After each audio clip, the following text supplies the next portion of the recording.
Hello, what's up, everyone? Welcome to episode 46 of the See-Through Podcast, a podcast that creates transparency on disabilities and the champions with them. I'm the host, Lance Johnson, and I live, create, and podcast from Brooklyn, New York, with an inherited retinal disease called retinitis pigmentosa, or RP for short. If you're new to this podcast, thanks so much for listening. My guest today is Yvette Cabrera. Yvette is the author of the book Living Proof, Defined by the Ability, Not the Disability, a book about Yvette's personal experiences through the U.S. public education system and how these experiences unknowingly led her to recognize an issue of discrimination that she feels results in the dissonance between the disabled and general populations. Living Proof also gives way for individuals with and without disabilities to see how one's life is just as ordinary as another, even if it may not seem like it. In this episode, Yvette and I talk about her book, Living Proof. We talk about the challenges of bridging the gap between disabled and non-disabled communities. We talk about her life as a legally blind woman, her passion for self-care and self-love, her connection project on Instagram, which are Instagram live interviews that Yvette does every week. In fact, I was just interviewed by her, so after this episode, you'll definitely want to go give it a listen. But before you hear my conversation with Yvette, follow or subscribe to this podcast on the platform you're currently listening on. Also, make sure to follow the See-Through Podcast on social media. You can find me using the handle at See-Through-Pod. And that wraps up this intro. Let's jump right into our conversation. Here's episode 46 with Yvette Cabrera.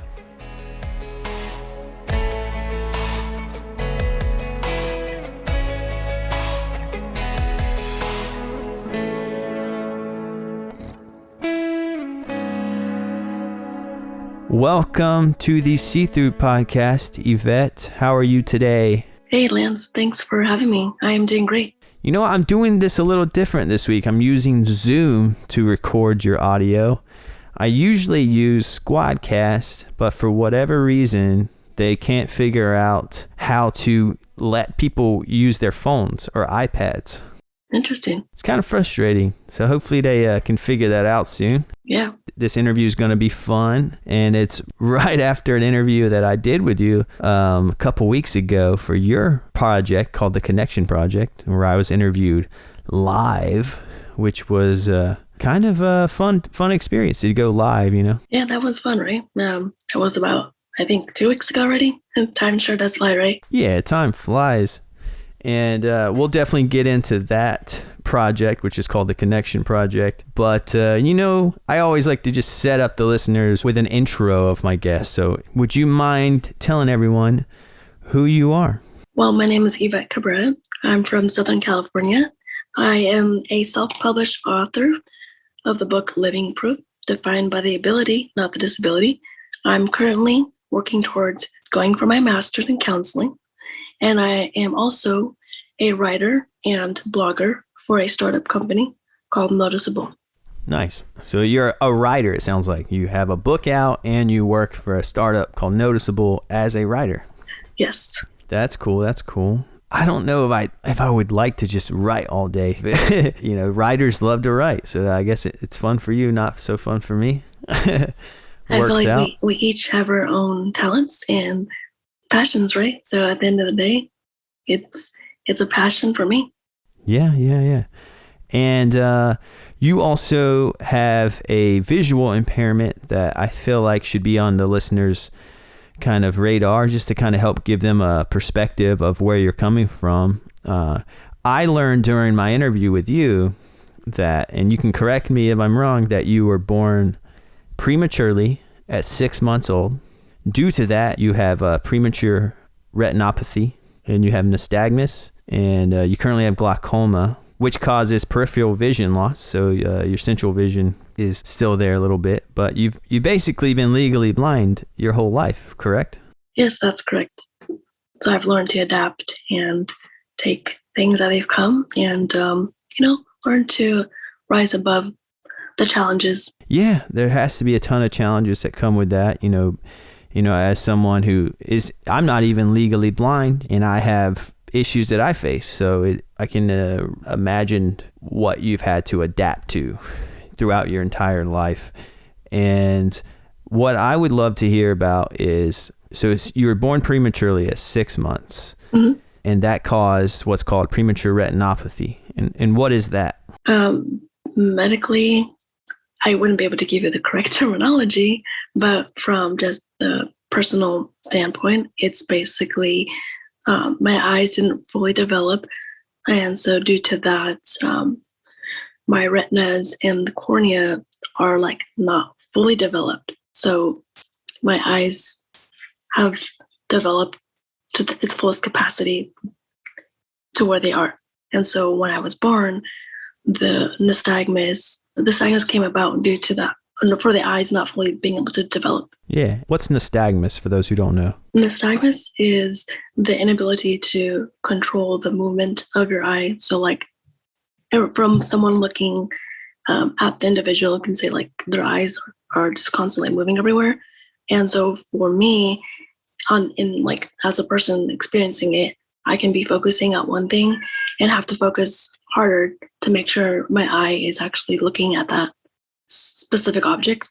And so it can be harder to focus on objects and things around me. Okay. Yeah, I think people are familiar with nystagmus. They don't know that it's called nystagmus, in terms of what people typically think about when they meet someone who is, legally blind.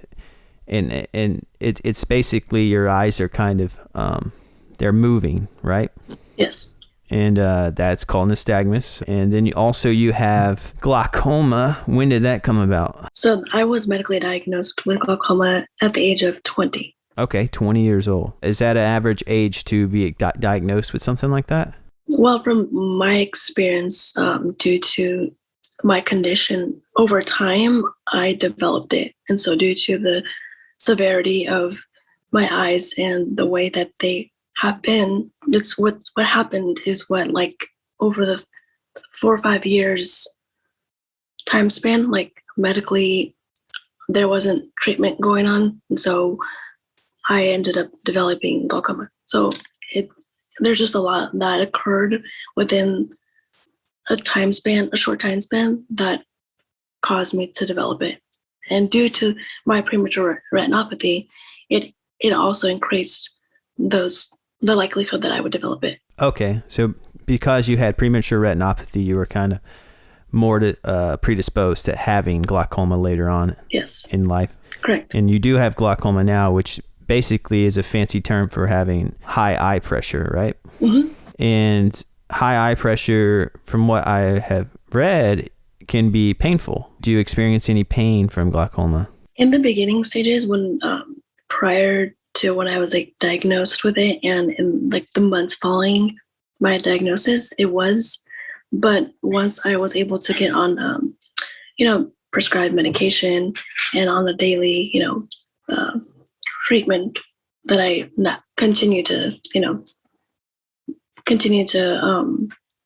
have due to it, I don't really experience, thankfully, I don't really experience much of the pain or headaches and all that stuff. That's good to know. Yeah. I'm just asking. Sorry for all these questions about your specific you're fine. eyes, You're good. Because I am interested. So you told me that you have been legally blind your entire life. Yeah. So, but then you were diagnosed with glaucoma at age 20. So, mm-hmm. What was your vision like prior to glaucoma versus after glaucoma? So prior to glaucoma, it was a lot better in a sense where I didn't have so much issues with the headaches or the eye pressure or the floaters and all that. And so my vision was definitely, it wasn't as difficult to manage. And then once I started to have all these symptoms the year before being diagnosed, I began to notice my eyes definitely change in the sense where I began to get the headaches, the floaters. I felt like my vision was changing. I couldn't see things as clearly as I used to. And so the vision began to decrease. Okay. So, you talk about adapting. You've adapted and you've adapted. And I think, that's why I ask you about, your specific instances with your eyes and your vision, because I think it helps kind of give a timeline for the listeners of the problems you've experienced growing up, and then, based off of what you're diagnosed with. So yeah, you're probably very good at adapting, which is a huge topic that I love to cover on this podcast. That's my main interest on the See-Through podcast is, hearing how people adapt. Definitely learning to naturally find a way to do something, and learning that, trying it firsthand, and knowing that if it's okay that you make that mistake to attempting the task. Yeah. Yeah, so I will definitely dive deep into how you adapt. But you also wanted to throw out, to the listeners out there that, you mentioned earlier that you were a writer, and you write for a blog for a startup company, Noticeable, but you also talked about you have a book called Living Proof, defined by the ability, not the disability.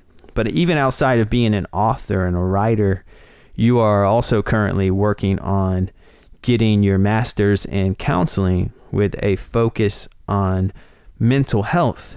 And I'd love to hear kind of what made you go this direction in terms of your education. So I had taken a hiatus between my bachelor's and master's. That was during the time that I started writing the book. So between 2015 and 2018 is when I kind of developed a better understanding of myself. And I really felt like it really was the time for me to take that next leap into my education and furthering my education.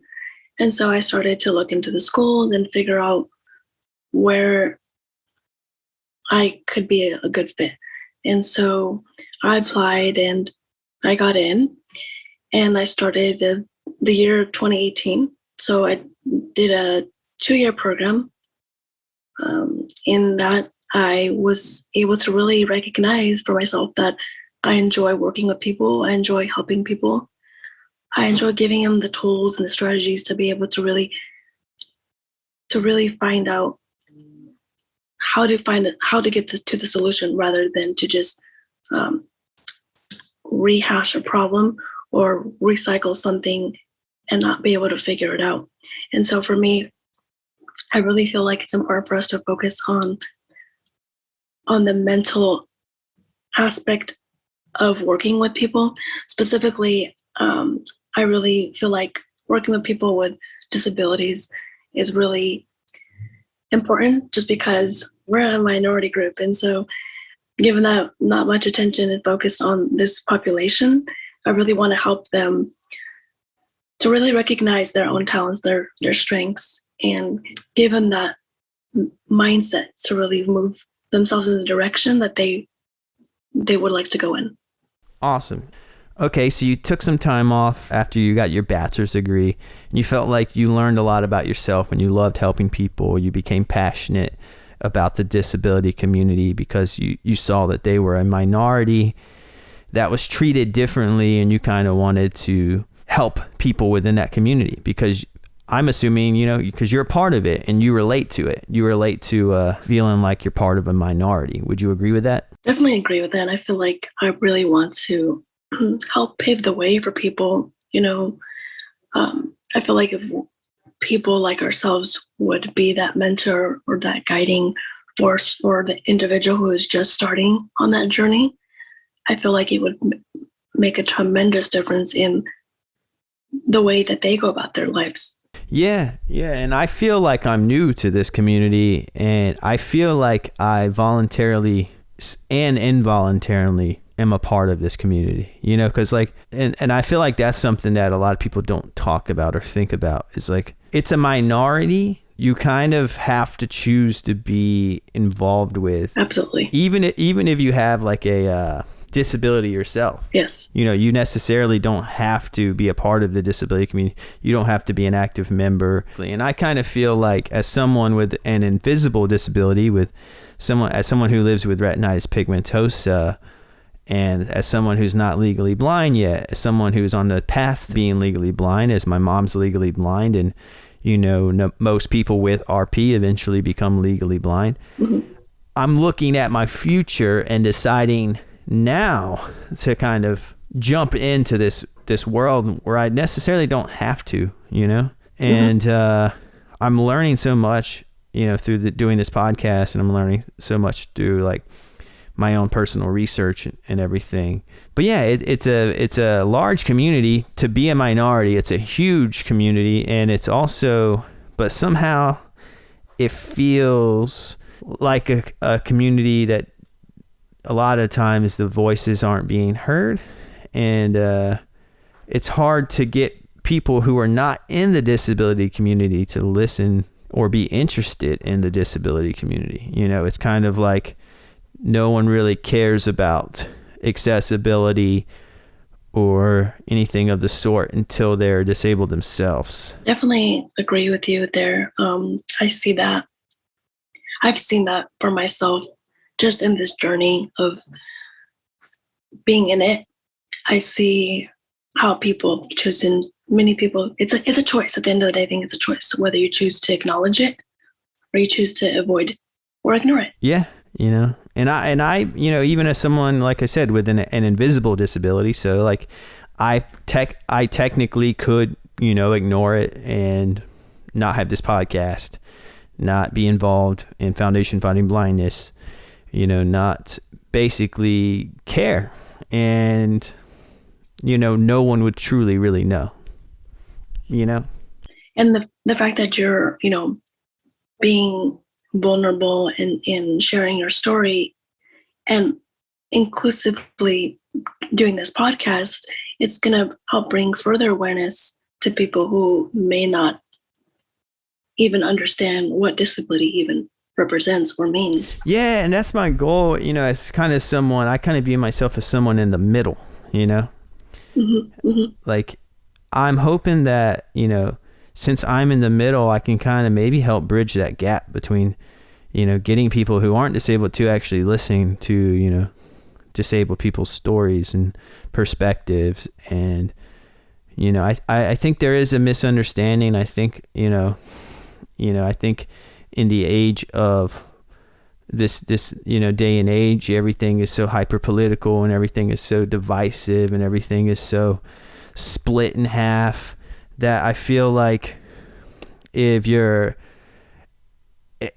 just like people only have so many things they can care about, and for whatever reason, even though this is like the age of social justice and all that, it's Mm-hmm. like the disability community is still not even really Acknowledged or even like in that kind of ballpark of being discussed about, or terms of being advocates for it and all that. It's just kind of interesting that this day and age where everything is social justice, but somehow the disability community, like their voice is like pretty quiet. That's definitely one thing I've been noticing over the last year.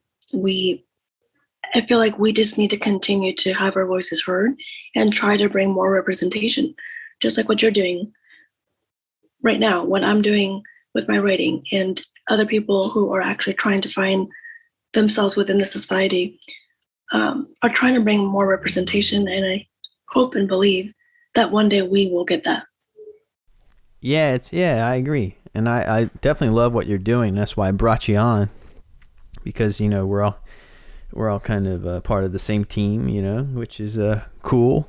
And yeah, definitely. And we're all working towards that goal. Yeah. But yeah, that's one thing I'm really interested in. I'm very interested is like, how can I get people who are not in this community to be involved, because like, I don't want to have like an echo chamber where everyone I talk to already kind of agrees with me, Mm-hmm. or knows the stuff that I'm talking about, like how do I reach people who want to learn about this, but don't know they want to learn about this? It's all about introducing like what we're doing now, we're introducing the topic. Yeah. We're talking about these terms, and we're just showcasing a story that can be relatable to a degree, but yet also help people understand that we're all human and we all have the same challenges, whether they're physical or not. Yeah, I agree. And I think that's the way to, do it is through just human conversations. Like you had me on your program, you have a project called the Connection Project, and it's you bring on different guests, and you and each guest talk about a particular topic. And on our episode, or the episode that I was featured on, topic was inclusion. We had a great discussion about what we personally think of what inclusion means, and but yeah, what are some other topics that you cover on the Connection Project? So the Connection Project is pretty much conversation that is brought on by real, authentic conversation. So it can be we can talk about self-judgment. I just had a guest on 2 days ago. We talked about, the topic was joy. It varies. My whole focus is inclusion and bringing both, like you've been saying, bridging that gap. So I not only have people with disabilities, specifically visually impairments or blindness, but I also have people who are not disabled talk about what they do.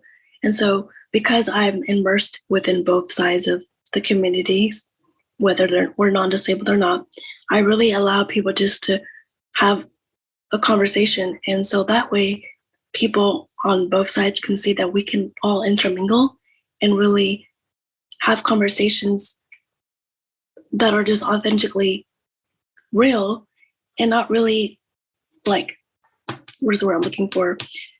Not really like bring it back to disability all the time. And it's not that it's not important. It's more like, let's focus on the conversation. Let's focus on the topic rather than the person, so to speak. Yeah, I agree. And I think that's kind of, what I talked about earlier in terms of making it more universal versus so specific to our community. That you get more ears on it, you get more, it has a broader reach, because, every single person I've talked to on my podcast and every single person you've talked to with the Connection Project, they have interesting stories, and an interesting story is an interesting story. Everyone is interested in an interesting story, and that's all I'm doing. And I think what you're doing is you're giving a platform for people to share their interesting stories. So and they happen to be disabled, and then therefore you happen to get the interesting disabled story. And then would you say that's kind of, would you agree with that? Yes, definitely I would agree. And not only do we have the disabled community within these lives, but we also have non-disabled. So I like to mix in my guest, so it's not specifically just disabled, it's non-disabled as well. Yeah, see, there we go. That's interesting, because I thought you only interviewed people who have a disability. No, I've interviewed, half of my guests have been disabled and half of them have been non-disabled. Okay. So that's where I'm trying to bridge that gap and bring that inclusion. Now you have me thinking, like, should I interview people? Because I only interview people in the disability community. Maybe I should open up, the door. Mm-hmm. I think that would be fascinating, honestly, to hear their perspective and bring light to that. You know what? You might be onto something there. Whew. That would be a big change to this podcast if I started talking to, let's say I have like 3/4 of my conversations are with people in the disability community, and every now and then, like, I have a guest on who isn't part of it. And then maybe I talk to them about, topics, not the whole conversation, but maybe I talk to them about the disability community to hear like an outsider's perspective. Yeah, you can see like where they stand in terms of their perception, and then focus on like their challenges as well, and bring kind of like, not mesh, but like correlate to see where that can fit into the disability aspect of the conversation. Yeah, I like that idea. And yeah, maybe if you're listening and you like that idea of me interviewing people who are not in the disability community, let me know. DM me on Instagram at see-through pod, or email me at the see-through podcast@gmail.com. Because I would be interested to hear other people's thoughts on that. And, I've had a few episodes where I brought on parents of children who have a, disability. I've had an episode with a cinematographer who works for the Foundation Fighting Blindness, and he doesn't have a visual impairment, but he works with the foundation. So I was kind of curious on what he's learned through his work. So I've kind of tiptoed in that direction on a few episodes, but I haven't had anyone on who's not in some way affiliated.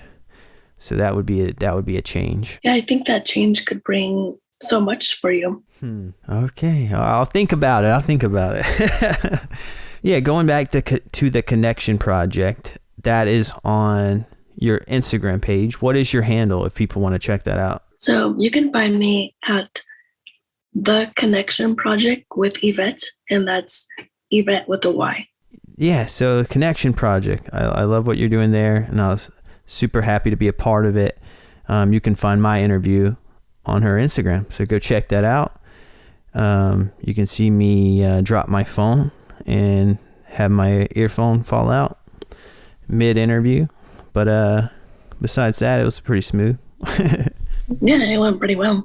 Moving on, I can't bring you on without talking about your book, Living Proof, Defined by the Ability, Not the Disability. Can you tell everyone about this book? Yes, so where do I begin? Let's see. So the writing process of it really just started during my hiatus between my bachelor's and master's degree. I had a lot of time to really do a lot of introspecting and reflecting. And I began to really recognize that I should start the process of, writing. I didn't know where that writing would take me. And so when I began to write, it was more like just for fun. And what really kind of brought the spark within me to really write a book came from a paper that I had written during my last year of my bachelor's schooling. I had written a paper on the ADA and the policies of the ADA. And so I had kind of used that paper as a foundation in building the book. So the paper was like the building blocks to the book. And then I started to add to it as time went on. And so it took me about a good year and a half from start to finish to really put that together. And when I began to research the marketing aspect of it, that took some time as well. And so I got into a self-publishing company named Balboa. Balboa Press is the name of the publishing company. And I went through them, and 4 months later, through that process of getting it published, it was published in April of 2017. Sounds like a journey to have a book from start to finish, to complete a book and have it go from just an idea to a final product that's a tangible book that you can hold in your hand, which I have a copy of because you mailed me one. Yes. Yeah, I would be so proud of that, and I hope you are. Yes, I am. I definitely am proud of it. Whew. Yeah, that just seems like a huge undertaking, and people can buy your book online, right? Yeah, you can go to Amazon and search for it under Living Proof, Defined by the Ability, Not the Disability. And yeah, it's on Amazon, available in ebook, Kindle as well. Amazing. Yeah, and if you're listening, I'll put a link in the show description, and there you can find it. What would you say is your favorite kind of topic that you kind of explored in your book? Jeez, let me think. It's been a minute.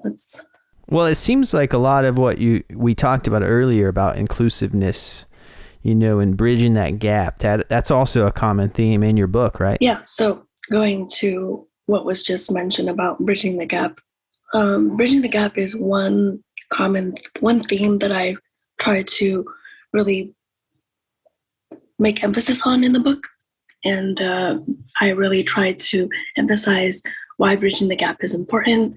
I also provide a self-help module using the letters of my last name to help people understand that we can really bridge the gap from communicating all the way through accepting. Awesome. You have this book, you have Living Proof, you have the company you write for called Noticeable.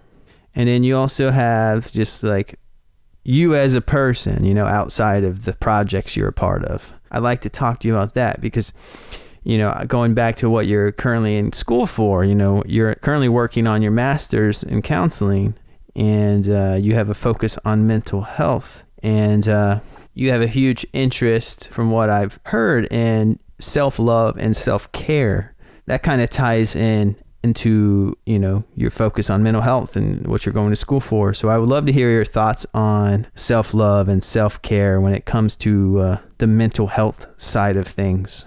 Yeah, sure. Definitely. So over the last few years in my journey, I've really learned to recognize that as a person, as an individual, it's important to prioritize the self. It's important to really put ourselves first when it comes to our mental health. Even though, we have our jobs, our to-do list, our everyday things that may come about, our hobbies, those things are very important. But what's also essential is really focusing on the self and self-care and building that relationship with ourselves and really helping understand that self-care is essential before we can go out and serve other people. Yeah, it is. Because you have to be kind of recharged. You have to be fully present. You have to have energy to actually care, Yes. And definitely being present, as what you're saying, is important to be able to put yourself in that place of self-love. Yeah. And it's, easier said than done, because, as someone, I have this podcast and I talk about, I'm an introvert, I'm not the most outgoing person. I'm not that social. I don't go to a lot of parties. I don't really like networking. And, I hate talking on the phone. I'm one of those people I'm just like, text me, don't call me. In the same way. And yeah.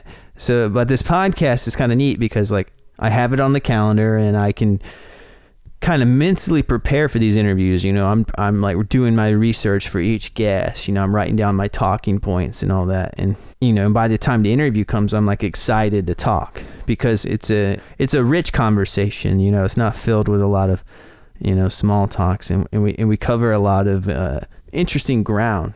But yeah, I guess my point is like you have to take care of yourself to be present for the things that you want to enjoy doing, like if I just like constantly spread myself thin, I probably, in terms of social obligations and hanging out with people and just being around people, I probably wouldn't be so eager to have these conversations with people on this podcast. Yeah, exactly my point. Like being present for this moment, for this interview, I had to take time to really focus on myself in preparing for it, and also really giving myself the space to really be mentally prepared. I agree, and I'm glad that I was worth you being social for. Because I feel like that sometimes when I go on these things. It's a great challenge, though. I think that when people are like ourselves, who are introverted and don't really care sometimes to interact with the outside world, sometimes it's very important that we challenge ourselves to these types of things. Oh yeah, I agree. I'm always happy when I do these interviews, and I'm always happy when I do things outside of my comfort zone. But I definitely, in order to be able to do that, I do need to recharge. And also when you recharge, it gives you time to kind of look inside yourself and kind of learn about yourself and kind of who you are as a person and what you stand for and are passionate about. And then that kind of knowledge lets you go out into the world and kind of have a purpose, Definitely. It helps you discover more of your purpose. Yeah, so yeah, keep taking care of yourself, Yvette. We need more books. We need more Connection Project videos coming from you. So. Thank you. But with that said, I know you're busy, and I also know that you're an introvert, so I don't want to, take up your whole day interviewing you and socially bothering you. Yeah, I'm just joking, by the way. You're good. So at the end of each episode, I like to ask my guest, I like to give them an opportunity to talk about an organization. It could be a nonprofit. It could be, I don't know, any type of organization or company that you want to bring awareness to. And I'd love to present you with that opportunity. Do you have anything in mind? Yes, I'd like to shout out my affiliate company that I am currently working with, Noticeable. Okay. And what is Noticeable? So Noticeable is a startup company where we focus on dating, sex, and relationships. Specifically, we are trying to help individuals remove themselves from the online world, but also bring them to connect with people in person. Okay. So in person. So is it kind of like setting up meetup events type of thing? Yeah, it's a little bit of everything. It's a little bit of online and in person. Okay. And is it with a name like Noticeable? Is this specifically related to the disability community, or is this for everyone? This is for everyone. Okay. Cool. And you write for them too, right? That is correct. I do. Where can the listeners find some of your blogs that you've written? So currently my blogs are on LinkedIn, but you can go, to make it easier, you can go to my Instagram at The Connection Project with Yvette, and on my link, on my bio, you will see that there's a link to the blogs. Right on. Yeah, you heard Yvette. Go to her Instagram and just check out all of her content. There you'll find the Connection Project, you'll find links to her blogs, and you'll also just get a glimpse of her, her life. So, and I also will have a link in the show description for her book, Living Proof, Defined by the Ability, Not the Disability. And with that said, Yvette, I think we have covered everything. I'm sure we could have kept going, but, I think we covered a nice amount of things. Yeah, I think we're good. That does it for this conversation, and I look forward to keeping in touch with you. Thank you for having me. And that does it for episode 46 of the See-Through podcast. I hope everyone enjoyed my conversation with Yvette. And like I said in the intro of this episode, go give my interview with her as part of her Connection Project a listen. A link to that is located in the show description, along with her book and featured organization. And if you haven't yet, make sure you follow or subscribe to this podcast on whatever platform you're listening on. And you can also follow the See-Through podcast on social media. The handle is at See-Through-Pod. And if you want to get directly in touch with me, email me at thesee-through-podcast@gmail.com, or you can DM me on social media. Again, the handle is at See-Through-Pod. And until next week's episode, you know the drill. Stay transparent, everyone.